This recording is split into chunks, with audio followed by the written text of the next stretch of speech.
વિભાગ education YouTube ચેનલમાં આપનું સ્વાગત છે। આજે આપણે શીખીશું ગણિતમાં ટકા શોધવા માટેની રીત। અલગ અલગ રીત પ્રમાણે દાખલા આવતા હોય છે, તો આજે આપણે ટકા શોધવા માટેની રીત જોઈએ। તો શું કહે છે પહેલો પ્રશ્ન કે એક ચૂંટણીમાં 24,000 વોટ મળ્યા છે। કેટલા વોટ મળ્યા છે? 24,000। એટલે કુલ મળ્યા છે વોટ કેટલા? 24,000। જીતનાર ઉમેદવારને 60% વોટ મળ્યા છે। જીતનાર ઉમેદવારને 60% વોટ મળ્યા છે। તો હારનાર ઉમેદવારને કેટલા વોટ મળે? તો હારનાર ઉમેદવારના વોટ કેટલા? બરોબર। તો પહેલા આપણને એ ખબર પડે, જો કુલ વોટ 24,000 મળ્યા તો 100% કહેવાય। 100% બરાબર શું કહેવાય? 24,000। બરોબર। તો 100 માંથી જીતનાર ઉમેદવારને કેટલા વોટ મળે છે? 60।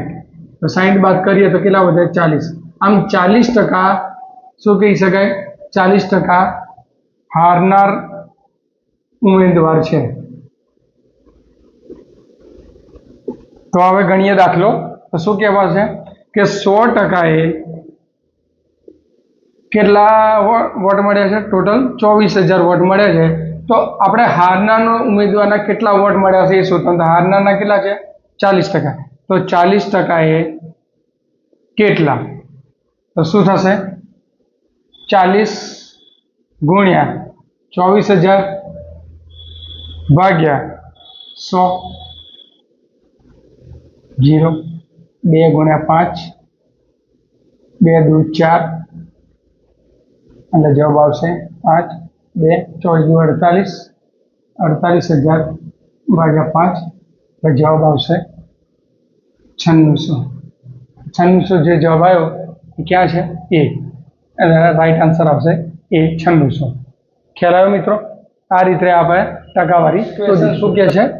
11 એ 33 કેટલા ટકા કહેવાય? 11 એ 33 કેટલા ટકા કહેવાય? ઓપ્શન આપ્યું છે એ, બી, સી અને ડી। આટલા ઓપ્શનમાંથી ગમે તે એક આન્સર આવશે। બરોબર। તો પહેલા આપણે સમજવાનું શું કહેવા માંગે દાખલો કે 11 એ 33 કેટલા ટકા કહેવાય? તો આપણે પહેલા એમ સમજવાનું કે 33 કેટલા ટકા એ 11 થાય? આપણે ધારી લેવાનું ઉલટું। પૂછ્યું છે સવાલ શું આપણને? 11 એ 33 કેટલા ટકા કહેવાય? આ શોધવાનું છે। બરોબર। તો આપણે ધારી લેવાનું ઉલટું કે 33 કેટલા ટકા એ 11 થાય? બરોબર। તો કેટલા ટકા ધારો કે આપણે ધારી લઈએ વાય ટકા।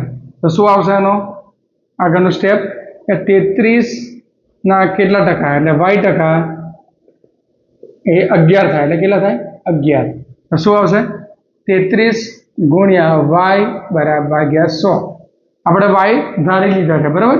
તો વાય ભાગ્યા 100 બરાબર 11। હવે વાયને સૂત્ર કરતા બનાવો તો શું આવશે? વાય બરાબર 11 ગુણ્યા 100 ભાગ્યા 33 એટલે શું આવશે? 11 તારી 33 એટલે 100 ભાગ્યા 3 એટલે વાય બરાબર શું જવાબ આવશે? 33.33%। આપણો આન્સર શું આવશે? જવાબ 33.33%। ક્યાં છે ઓપ્શનમાં? એ નંબર। ખ્યાલ આવે મિત્રો? આ રીતે અલગ અલગ પ્રકારના ટકા શોધવાના દાખલા પૂછાતા હોય છે। ચાલો વર્ગના 60 વિદ્યાર્થીઓ પૈકી ટોટલ 60 વિદ્યાર્થીઓ પૈકી 30% વિદ્યાર્થીઓ ક્રિકેટ રમે છે।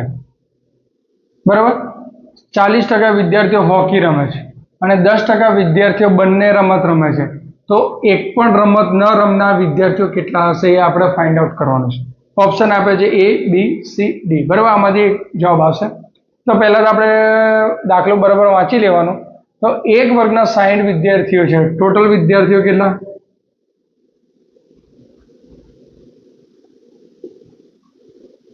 60। બરાબર।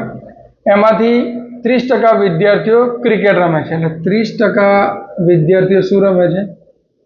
ક્રિકેટ રમે છે। પ્લસ 40% વિદ્યાર્થીઓ હોકી રમે છે। 40% વિદ્યાર્થીઓ શું રમે છે? હોકી રમે છે। અને 10% વિદ્યાર્થીઓ એવા છે, 10% વિદ્યાર્થીઓ બંને રમત રમે છે। તો આપણે શોધવાનું છે કે એક પણ રમત ન રમનાર વિદ્યાર્થીઓ કેટલા હશે. તો પહેલા તો આપણે જો 30% ક્રિકેટ રમે છે, 40% શું રમે છે, હોકી રમે છે. આ બંનેનો સરવાળો કરીએ તો શું થાય? 30 + 40 બરાબર 70. બરાબર, 70% વિદ્યાર્થીઓ. બરાબર, હવે એને 100 માંથી આપણે ટોટલ કુલમાંથી બાદ કરીએ તો શું આવશે? 30. તો 30% એવા વિદ્યાર્થીઓ હશે જે રમત ન રમતા હોય. બરાબર, હવે ટોટલમાંથી આપણે ફાઇન્ડ આઉટ કરીએ તો શું થાય? 30% જવાબ આવ્યો, જેની અંદર 100 એ 30% ખેલાડીઓ ન રમતા હોય. બરાબર, તો ટોટલ વિદ્યાર્થીઓ કેટલા આપે છે? 60. તો 60 એ કેટલા વિદ્યાર્થીઓ નથી રમતા? વિદ્યાર્થી આપણને બધી ખ્યાલ આવી જશે. બરાબર, તો 60 × 30 / 100. તો શું જવાબ આવશે? 0 0 0 0. 6 તારી 18. આપણે જવાબ આવ્યો 18%. તો ક્યાં છે જવાબ? છે સી, 18. બરાબર, તો આ મુજબના પણ દાખલા આવતા હોય છે. તો આ રીતના દાખલા પણ આપણે જાણવા જરૂર છે. કહેવા માંગે છે કે જેઠાલાલ પોતાની પાસેના રૂપિયામાંથી 35% હિસ્સો મોટા દીકરાને આપે છે.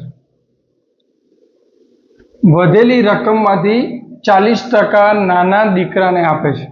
હવે તેની પાસે જો 23,400 રૂપિયા છે, તો શરૂમાં જેઠાલાલ પાસે કેટલા રૂપિયા હશે એ ફાઇન્ડ આઉટ કરવાનું છે. બરાબર, અહીં ઓપ્શન આપે છે ABCD. બરાબર, તેમાંથી એક જવાબ આવશે. તો આપણે પેલા દાખલાને બરાબર સમજીશું શું કહેવા માંગે છે કે જેઠાલાલ પોતાના પાસેના રૂપિયામાંથી 35% હિસ્સો મોટા દીકરાને આપે છે. તો પેલા સમજીશું 35% હિસ્સો કોને આપે છે? મોટા દીકરાને. એટલે શું થશે? 100% હિસ્સામાંથી 35% બાદ કરીએ તો કેટલા વધે? 65. બરાબર, તો 65% વધે છે. બરાબર, તો વધેલી રકમમાંથી 65% વધેલી રકમ. હવે શું કહે છે કે વધેલી રકમમાંથી 40% નાના દીકરાને આપે છે. આ જે 65% છે એમાંથી 40% નાના દીકરા, એટલે આમાંથી બીજા બે નીકળશે આ રીતના. તો શું આવશે? 65% માંથી 40% નાના દીકરાને આપે છે. એટલે શું થશે? ગુણ્યા 40 / 100. એટલે શું થાય? 0 0, 2 × 5 = 10, 2 × 4 અને 5 13 × 5 = 65. એટલે 13 × 26. એટલે 26% કોને મળે છે? નાના દીકરાને મળે છે.